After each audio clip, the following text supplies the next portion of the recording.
um louco maravilhoso que, com a construção de Canudos, anteviu uma sociedade do futuro, uma sociedade que coloca o homem de retorno à natureza e vive em harmonia com ela.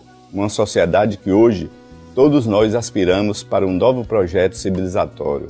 Quase todas as minhas peças de teatro são em torno dessa utopia revivida por Antônio Conselheiro. Eu trabalhei no Evangelho segundo Zebedeu, de um paulista chamado César Vieira, que fala exatamente no episódio de Canudos. Sei cantar e declamar muitos textos que falam da história de Canudos. Isso está vivo no inconsciente do brasileiro, não só nas criações populares, como inclusive na chamada cultura acadêmica.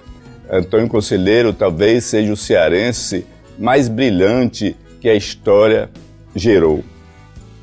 Ó meu Antônio Conselheiro, que mora no pé da serra, ouvi o som da corneta e a pancada da caixa de guerra. A estrela d'alva é bonita, quando vem nascendo o dia, o passarinho se alegra, meu santo, e a cantar principia.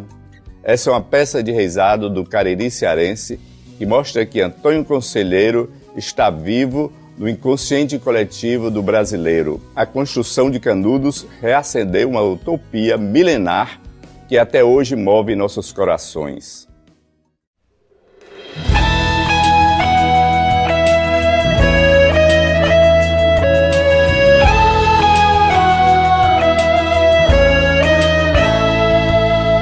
Bárbara, flor do sertão, guerreira do não e do sim. Bárbara, mãe de Tristão, avó de Alencar, do Guarani. Bárbara, olha esse mar, o dragão desse mar é um Davi. Feito você a lutar pelo dom de lutar, pelo porvir. Bárbara, ouve o conselho do velho de Quixeramobim. O sertão vai virar mar e o mar vai virar um jardim. Bárbara, olha essa aldeia tão cheia de ti e de mim. Bárbara, olha esse céu, é o céu do sertão do meu padim. Ai, ai, meu padim, padiciço. Liberdade aqui é tudo isso, o Ceará tem disso sim. Ai, ai, meu padim, padiciço. Liberdade aqui é tudo isso, o Ceará tem disso sim. Bárbara, olha esse chão como é seco o sertão do sem fim. Lar de Raquel de Queiroz e do Patativa do Cariri. Berço do cego Aderaldo e do tal do amor de Peri Ceci. Luz de Delmiro e Evaldo, Gouveia, Candeia a reluzir. Bárbara, ouve essas ondas de Jericoacoara e Aracati. Olha esses gatos pingados pintados por mestre Aldemir. Ouve Humberto Teixeira, doutor do Baião, no bandolim. Bárbara, olha essa flor que é da cor da flor do alecrim. Ai, ai, esse chão fronteiriço, esse amor, esse mar, esse maciço, o Ceará tem disso sim. Ai, ai, esse chão fronteiriço, esse amor, esse mar, esse maciço, o Ceará tem disso sim. Bárbara, veja o clarão dessa luz, redenção dos Martins. Bárbara, luz de Bezerra que trouxe pra terra o fim do fim. Bárbara, onde Iracema, Graúna do Sol, Curumim. As faustas águas do Nilo que é o Jaguaribe daqui. Terra judia cigana, versão carcamana de pré-pichim. Fogo de berço verso arabesco a fresco de pilim-pim-pim. Água canoa das fontes dos verdes portais do Fortim. Bárbara olha pro crato, a princesa de trança e Transcilim. Ai, ai, esse povo mestiço, essa terra me botou feitiço. O Ceará tem disso sim. Ai, ai, esse povo mestiço, essa terra me botou feitiço. O Ceará tem disso sim.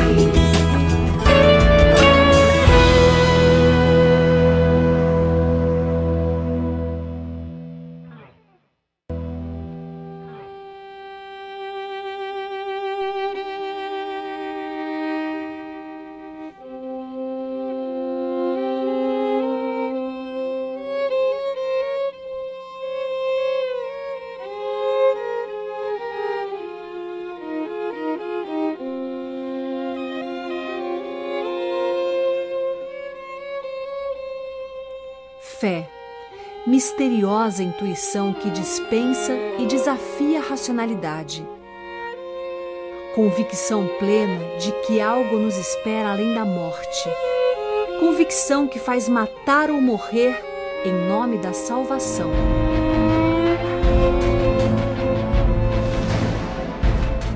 O mundo testemunhava inúmeras agitações políticas que transformariam profundamente as últimas décadas do século XIX, ano em que eclodiram as revoluções liberais na Europa, fundadas nos ideais iluministas e contra a tirania dos regimes absolutistas.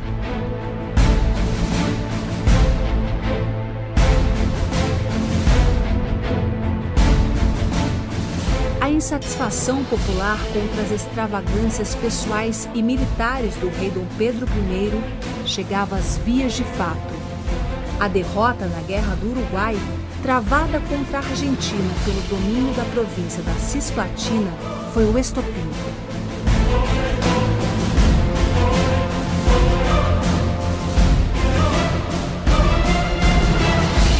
Antônio Vicente Mendes Maciel, que mais tarde receberia a alcunha de Antônio Conselheiro, nasceu na Vila Campo Maior, Quixeramobim, a 13 de março de 1830. É o resgate da identidade brasileira, do povo brasileiro. Eu acho que o Conselheiro é uma figura brasileira em sua essência.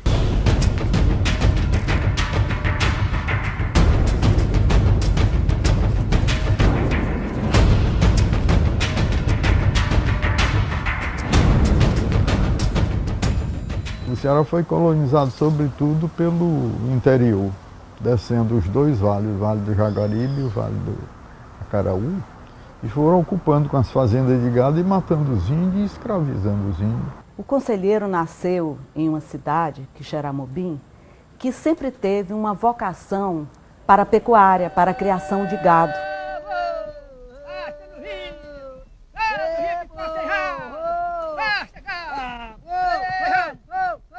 Sem cerca, não tinha nada, as propriedades imensas, né? Você tem uma ideia, a comarca de Santo Antônio do Quixeramobim, ia do Quixeramobim até o Piauí, era metade do Ceará. Os primeiros civilizados que chegavam ao Quixeramobim vinham pelo rio Banabuiú, porque por aqui, por outro caminho, os índios não deixavam, né? Os caciques não deixavam passar. Havia os grandes fazendeiros, criadores de gado, havia vaqueiros, artesãos, pequenos funcionários. O seu pai, Vicente, era comerciante nessa cidade e considerado como um homem digno de caráter. Um homem simples, sem maior formação, mas que virou um bom comerciante, tinha uma casa de 5 portas, tinha o comércio e a família dele lá dentro. Ele queria que o filho se ordenasse padre, né? Havia umas aulas ou outras dadas por professores, estudou latim, estudou português, estudou geografia, estudou esses fundamentos elementares. Ele teve uma formação básica boa. O estudo convencional não era algo normal naquele período, naquela região. Tá? Mas ele, por ter estudado para ser padre, ele desenvolveu um pouco mais de conhecimento escolar. Ele teve muito pouco contato com a mãe. Quando a mãe morreu, ele tinha 4 anos de idade. Após algum tempo, o pai casou-se com Francisca, né? Francisca Maria de Conceição. Ele não se dava com a madrasta, né? Ele não se dava, ele foi maltratado pela madrasta.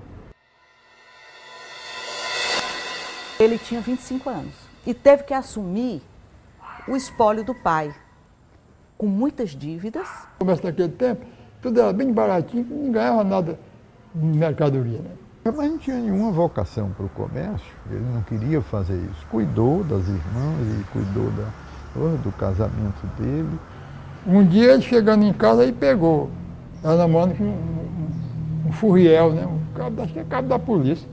Termina se separando e começa a viagem dele pelos sertões. Ele deixou de ser aquele vendedor de balcão e teve várias profissões, como a de professor, como a de rábula. Ele requereu no fórum posteriormente, né?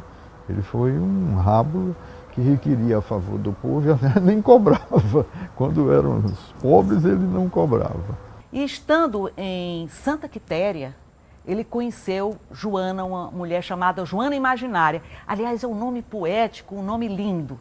Mas ela era chamada Joana Imaginária porque fazia imagens. Ele avista assim, num local já bem ermo, bem isolado, né, fazendo suas peças, né, suas esculturas de barro e tudo mais, e dali começa um relacionamento. A história pessoal do conselheiro é realmente um drama, né? Mas um drama que ou todos nós vivemos com todos esses aspectos, ou vivemos alguns desses aspectos. Eu acho que isso só transforma ele mais uma pessoa normal.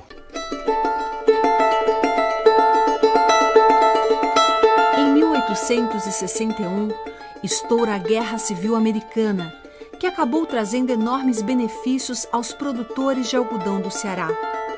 O norte dos Estados Unidos, industrializado, abolicionista e protecionista, interrompe a produção de algodão do sul do país, agrário, exportador e escravista. O Ceará passa por um verdadeiro boom econômico e o mercado cearense estava agora aberto ao mundo, abastecendo principalmente a Inglaterra. O aumento da produção de algodão no Ceará, no entanto, ampliou o poder dos latifundiários e coronéis. O trabalho escravo e o servilismo oprimia ainda mais os camponeses. Quando o Antônio Conselheiro chegou no Caribe, viu o padre Biapina pregando lá, aí foi que ele se animou mesmo.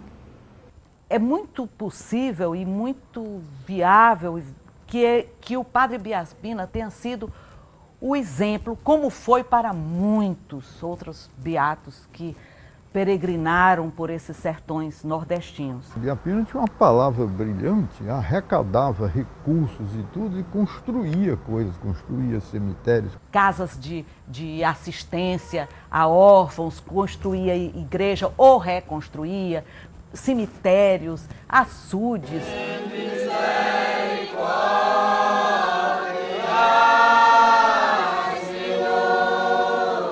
Ele disse que não podia ficar parado, tinha que fazer como o Biapina. E começa a percorrer os sertões. A ordem social do sertão era uma ordem da violência.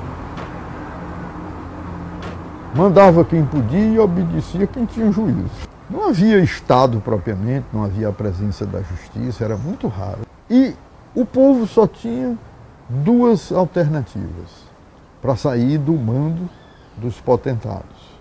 Ou cair num bando de cangaceiro e enfrentar os potentados, ou se transformava em pregadores, em conselheiros, beatos, etc.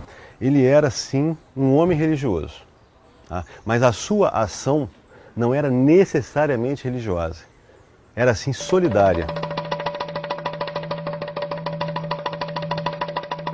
E começou a pregar por volta de 1870, pelo interior do Nordeste, né?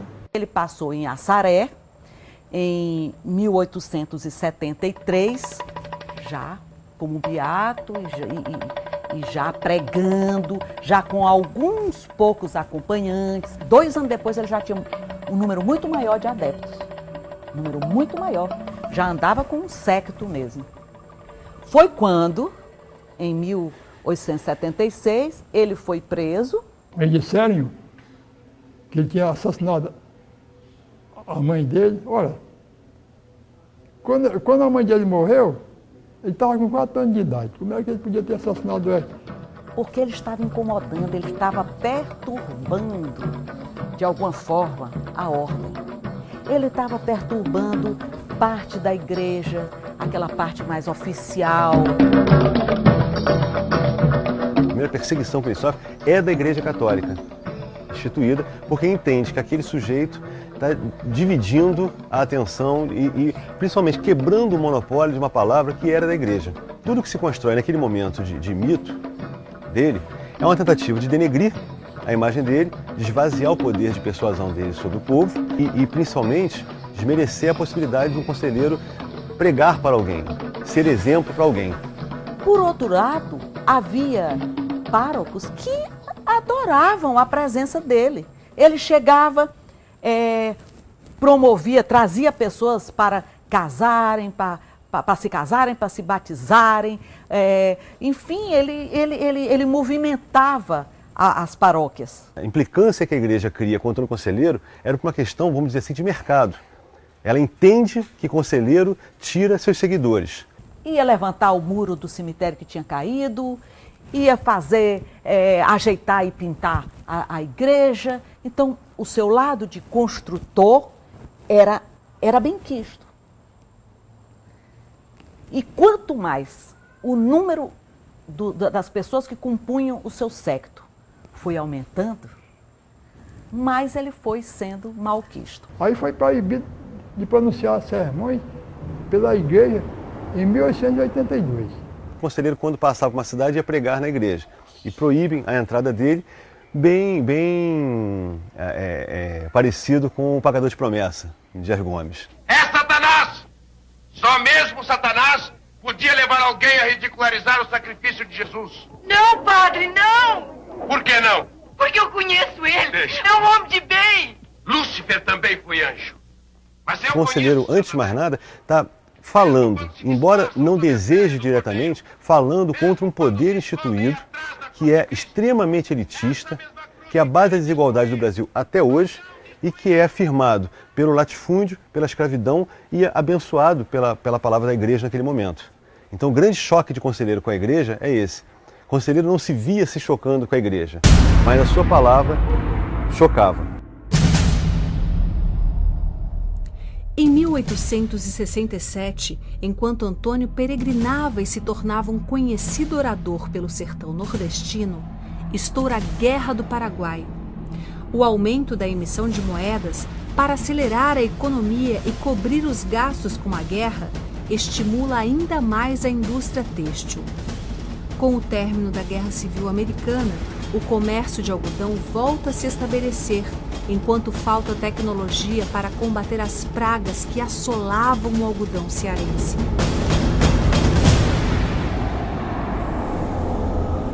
O conflito do Estado com a Igreja Católica e com o Exército isolou a monarquia de 2 outras fontes de seu apoio.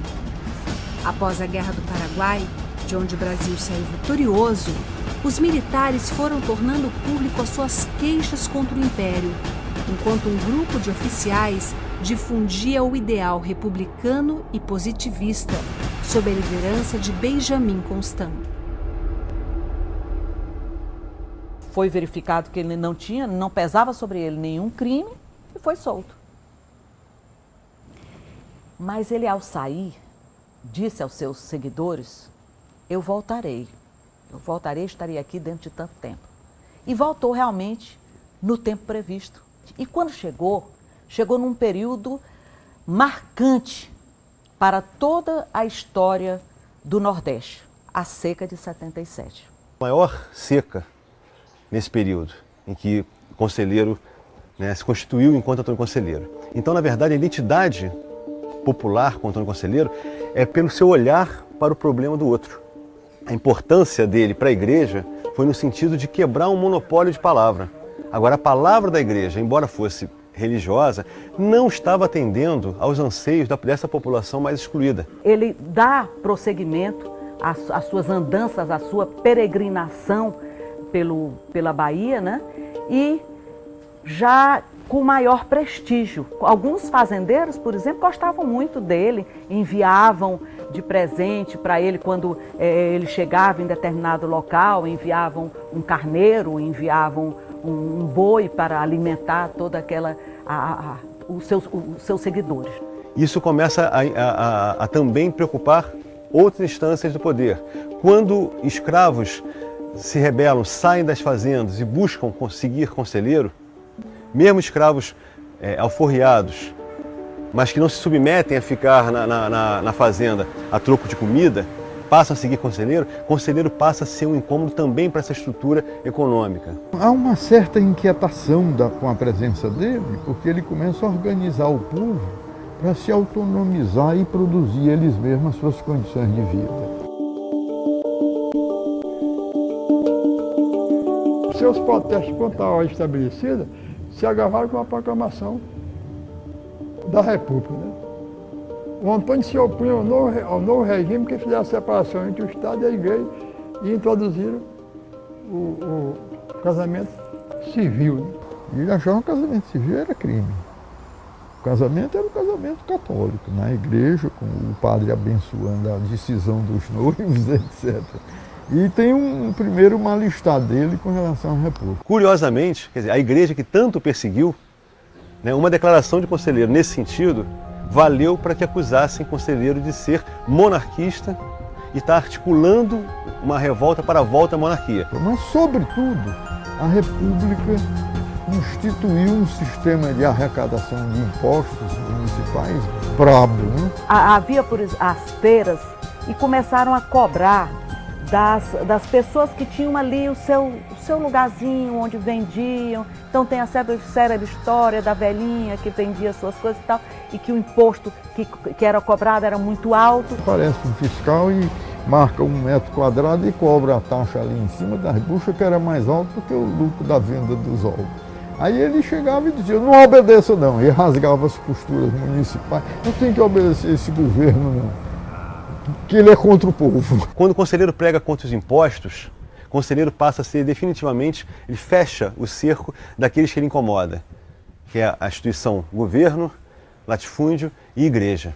E o seu séquito também se insurge, é chamada a polícia, vão até Maceté para prendê-lo. Então ele já começa com várias escaramuças, o seu grupo, e ele já começa a se proteger mais, aceita antigos cangaceiros, antigos bandoleiros que se unem ao grupo, ele já aceita, então já começa a criar, principalmente isso, mais quando ele chegou, mas já começa a criar a guarda católica, que era uma guarda que se vestia, as pessoas que se vestiam todo de azul, com um bonézinho azul, e que já fazia a defesa do conselheiro, né? Na peregrinação dele, ele estava procurando um lugar onde instalar a gente que estava crescendo em torno dele e que ele precisava dar uma resposta concreta, que era instalar o povo numa condição de vida, construir casas.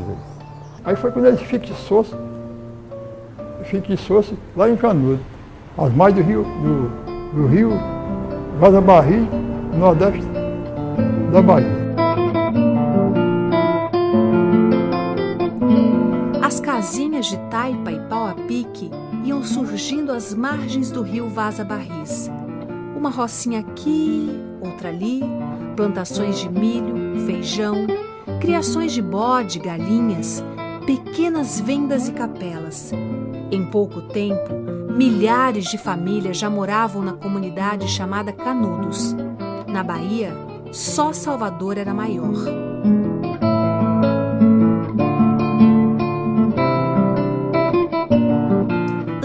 Conselheiro anunciava que em breve Jesus Cristo voltaria à terra para separar os homens bons dos homens maus. E quem eram os homens maus? Qualquer caboclo intuía. Eram os fazendeiros, latifundiários, os exploradores do povo, as autoridades da República.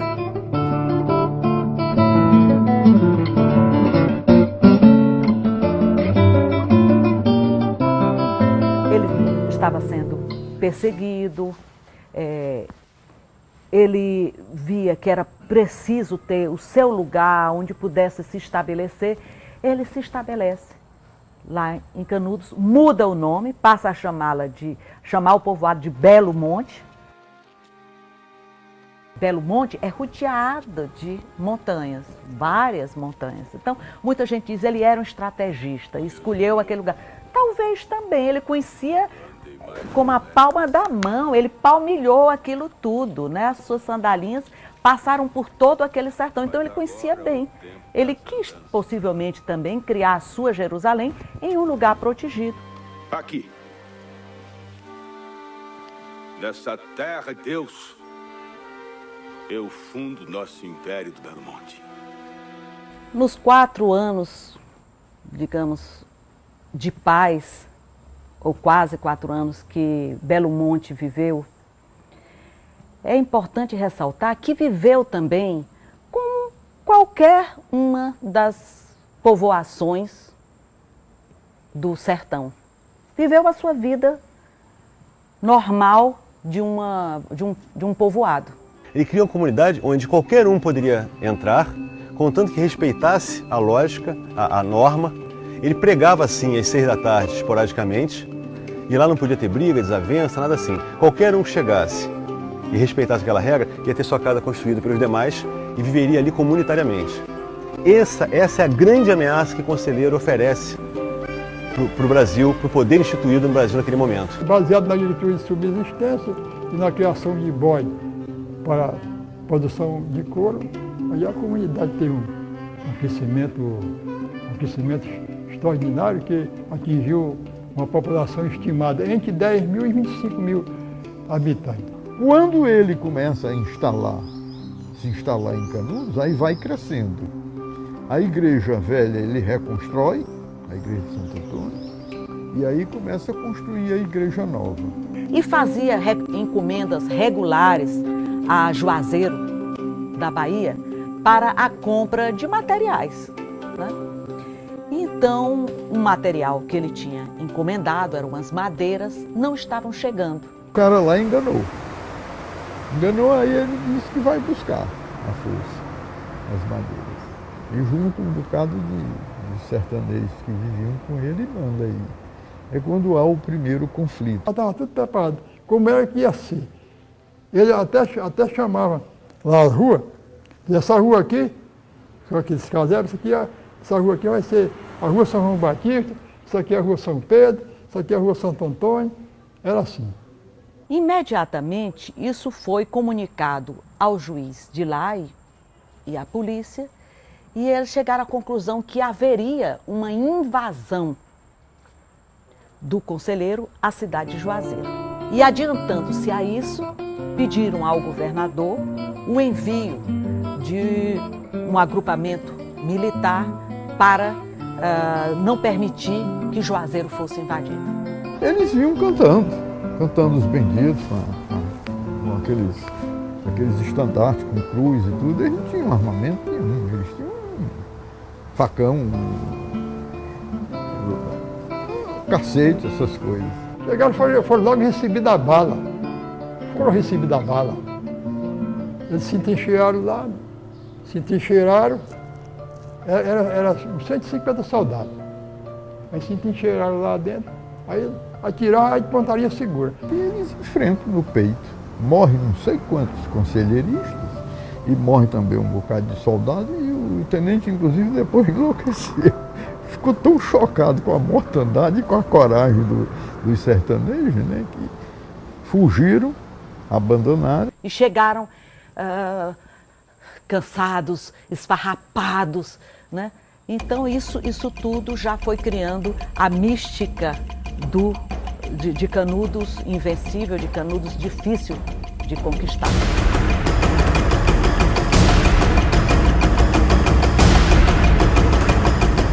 Em Canudos, uma guerra travada entre a virtude e o pecado, entre o sagrado e o profano, entre a justiça de Deus e a injustiça dos homens. Uma guerra entre um homem humilde e a recém-instalada República do Brasil. Na verdade, o grande crime que Conselheiro comete para a história é organizar uma comunidade que mostra claramente que é possível viver em outras bases.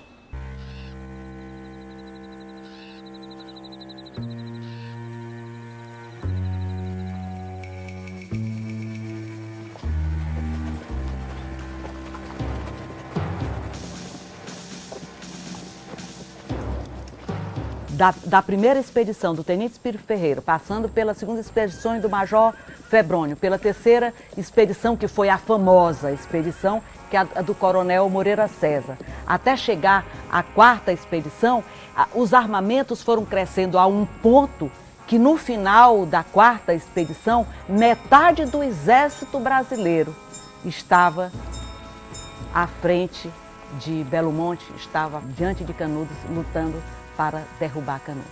Para massacrar um arraial de pobres trabalhando, produzindo gado pequeno, né? Cabra e coisa, que eles vendiam o couro para a Bahia e tinha até comerciantes na Bahia que exportavam os couros dele.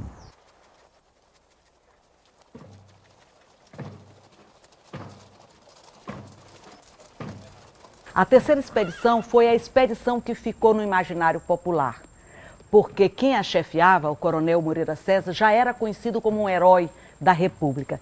Imagina-se até que essa expedição fosse um trampolim para ele se candidatar a presidente da República, quem sabe. Então, ele veio com muita fama, e com a fama de corta-pescoço, de corta-cabeça, de um homem decidido e violento. A derrota dessa expedição, ela traumatizou todo o país. Meus camaradas, como sabem, eu estou visivelmente enfermo. Há muitos dias que quase não me alimento. Mas Canudos está muito perto. Eu vou tomá-la! Coronel, cautela e caldo de galinha não fazem mal a ninguém. Como disse Napoleão, os exércitos marcham com os estômagos. Mas vencem com a alma! Eles se escondiam antes nas estradas, nas pedras, dentro de carcaça de vaca, trepados nas árvores, e passavam a noite todinha fustigando para eles não dormirem, gritando: recua a fraqueza do governo. E o Santo Antônio Conselheiro enchia de bala. Foi abrir a Moitá, onde só tinha cobra venenosa, né? Espinho de mandacaru, chique-chique, rasga-beijo. Tudo só tinha eles lá, amoitados, né? E o governo federal atacando ele. E o Antônio Conselheiro dizia, numa das duas expedições, ele disse: olha, vocês querem continuar? Se não quiserem, vamos debandar. Disse: não, nós vamos continuar. O Antônio Conselheiro perde um pouco a liderança, porque agora era guerra, e fica cuidando da parte espiritual, e o João Abade, por exemplo, que tinha sido um chefe de cangaceiro, passa a ser o general, passa a dar as lições ao pessoal. Ele continuou o pai, continuou rezando todos os dias, ele continuou fazendo tudo o que fazia antes, as suas procissões, a sua pregação, as suas ave-maria, tanto que isso incomodava muito os combatentes do exército que estavam do outro lado e ficavam ouvindo isso. Diz que isso abalava muito a moral dos combatentes, ficar ouvindo todas aquelas pregações e pensando até assim algo meio fantástico, tinham até um certo medo dessa figura do conselheiro. Ele adoeceu do intestino, além de ter levado um tiro que também o machucou, um tiro que passou de raspão e que também o machucou. Então ele ficou muito fraco e veio a falecer no dia 22 de setembro de 1897, ou seja, bem pertinho do final da guerra, que foi no dia 5 de outubro.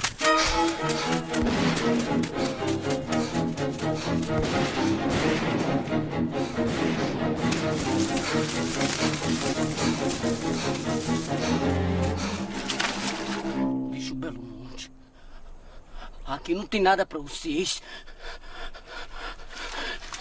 Bendita alma do purgatório, proteja o Belo Monte dessa maldade. Canudos é um caso único na história. Não se rendeu, expugnado palmo a palmo, lutou até o último combatente. no último dia, dentro do buraco, um velho, dois meninos e um adulto, resistiu e 6.000 soldados vociferando e atirando em cima deles. E incendiaram tudo, encheram de dinamite, de gasolina, de querosene, de abacuado, e incendiaram o Canudos todo.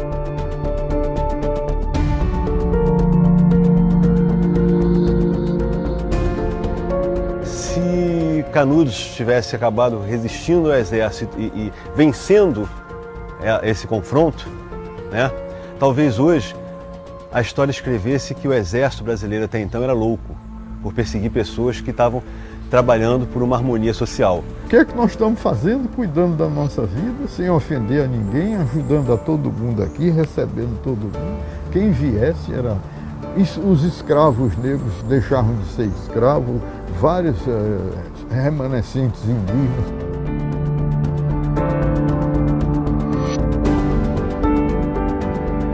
Talvez o maior levante popular da história do Brasil, no sentido de negar um tipo de relação dominante, embora eles não tivessem de forma articulada, pensada, definida, uma alternativa. Eles praticaram uma alternativa de vida, de solidariedade. E esse foi o grande crime, esse foi o grande perigo que o Conselheiro levou para essas forças tradicionais brasileiras. Foi uma experiência riquíssima de um sonho cristão, né? De fazer uma comunidade pobre, mas vivendo autonomamente. E foi massacrado. Foi uma chacina, foi um crime. E eu fico com vergonha como é que oficiais de alta patente se meteram nisso. Agora vamos entender por que ele foi odiado pelo país. Assim, imagina, vamos dizer assim, todos os jornais, todas as pessoas, Antônio Conselheiro, as pessoas tiveram medo dele. Por quê? Em grande parte, por causa da imprensa. Foi uma histeria nacional, é preciso acabar com aquele atraso, aquilo é uma vergonha, um bando de fanáticos em torno de um louco. E não tinha nada de louco, era um homem absolutamente sensato. É muito difícil medir a loucura de alguém, né? A loucura de Antônio Conselheiro foi falar contrário àquela relação de exploração que existia. A loucura de Antônio Conselheiro foi se solidarizar com a população.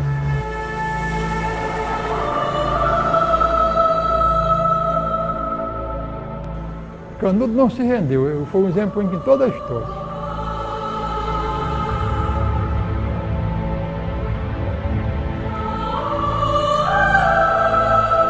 Belíssimos textos, romances, tendo a ideia de Canudos e de Antônio Conselheiro. Então ele persiste, persistindo nas artes e em grandes obras artísticas, além da história, ele não vai se acabar. Canudos não se rendeu e não se acabou.